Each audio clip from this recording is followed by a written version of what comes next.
Dear students, and now we are going to discuss about the next chapter, that is accounting for issue of shares.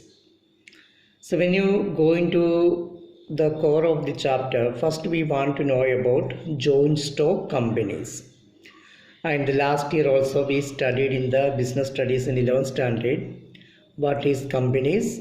So here once again I will say, a joint stock company is an artificial person created by law having a separate entity distinct from its members with a perpetual succession and a common seal.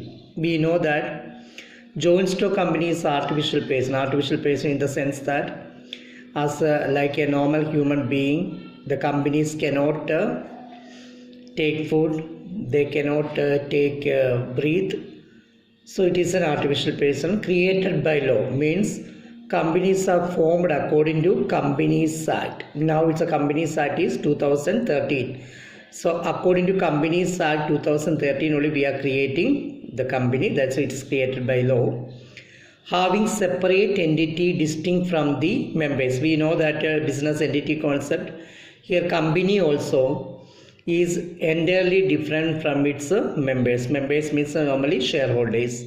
So company and shareholders are having separate existence with the perpetual succession. We know that how many members are coming in, how many members are going, or how many shareholders are coming, how many shareholders going. It will not affect the existence of company. Company will exist for a long period of time. And a common seal. Common seal means normally as a human being when we are entering into a contract, we will give our signature, right? Same way, the company's signature is the common seal. So this is a definition for a simple definition for a joint stock company that we already studied. Then we know about the features of or characteristics of joint stock company. Last year we studied, that is limited liability, perpetual succession, common seal, the separate legal existence. So many features are there that also you have to go through. Then last year we studied about different types of companies, that is private company, public company. Private company, public company meaning you all detailed already studied in textbook also it is given. Once again go through this. And other than private company and public company, one more company is there now, that is one person company, that is OPC.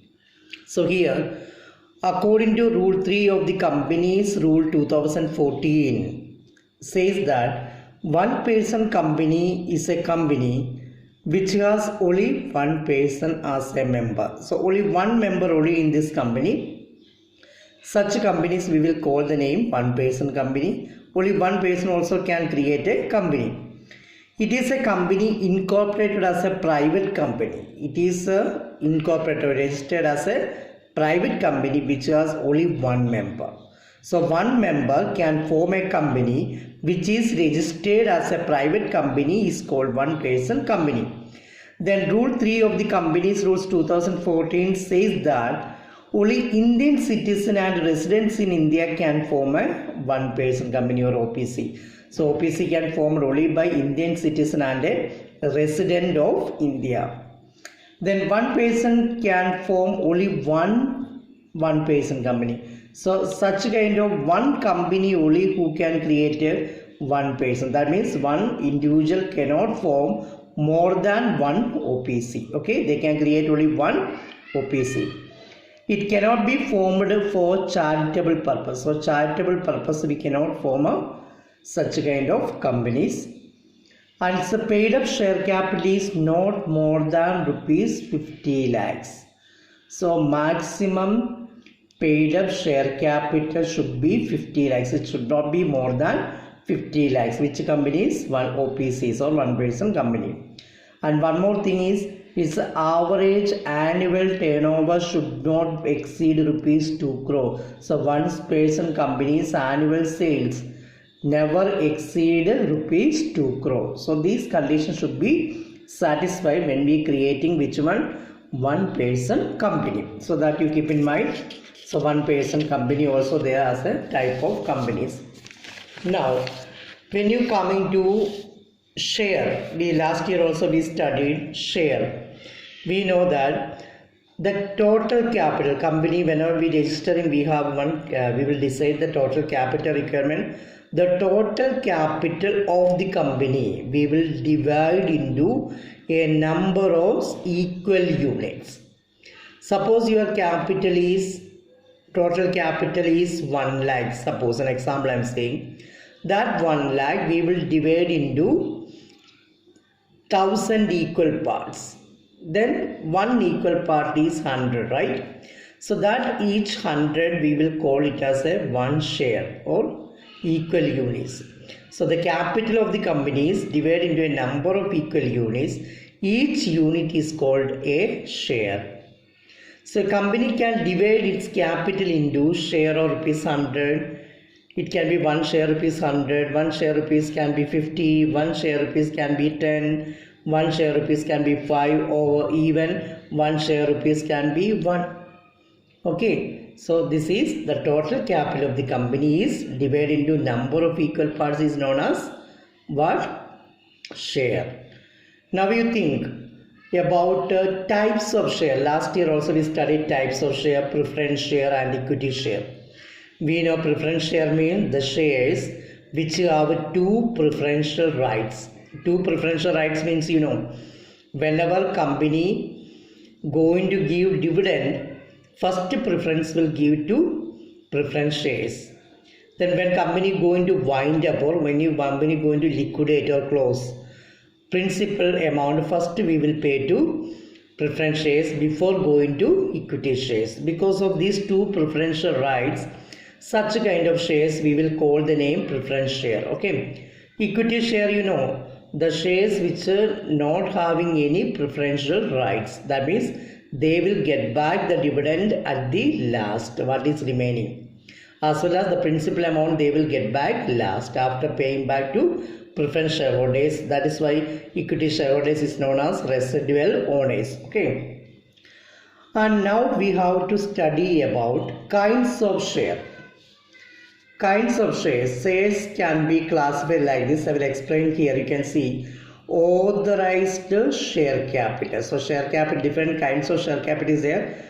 First one is authorized share capital. Remember, whenever a company is registered or incorporate, at that time we will mention in the memorandum of association what is the total capital under which that company is registered.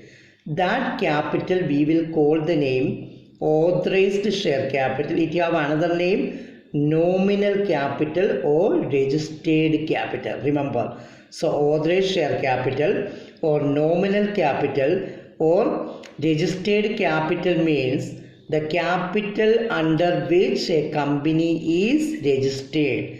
That capital we will mention in the memorandum of association of the company.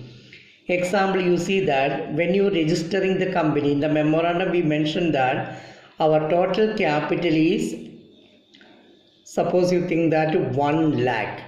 That 1 lakh we will divide like this, 10,000 shares of rupees 10. That means total 1 lakh we divide into 10,000 equal parts. So 1 equal part is rupees 10. So total capital is 1 lakh. Okay. Now this authorized capital we will divide into two. One is issued capital and second one is unissued capital. Okay, issued capital and unissued capital. Unissued capital meaning is the part of the authorized capital which is issued to the public for subscription.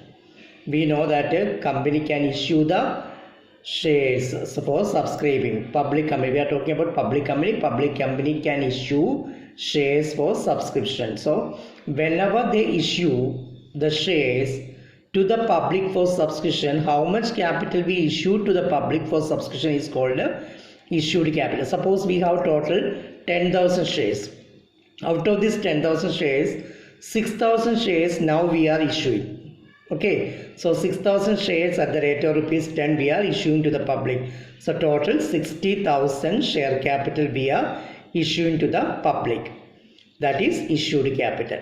So unissued capital is the part of the authorized capital which is not issued to the public for subscription.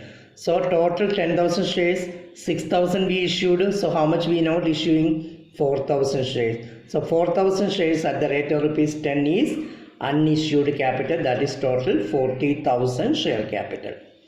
Now this issued capital again we can divide into two. That is one subscribed capital and unsubscribed capital. First we can discuss about subscribed capital.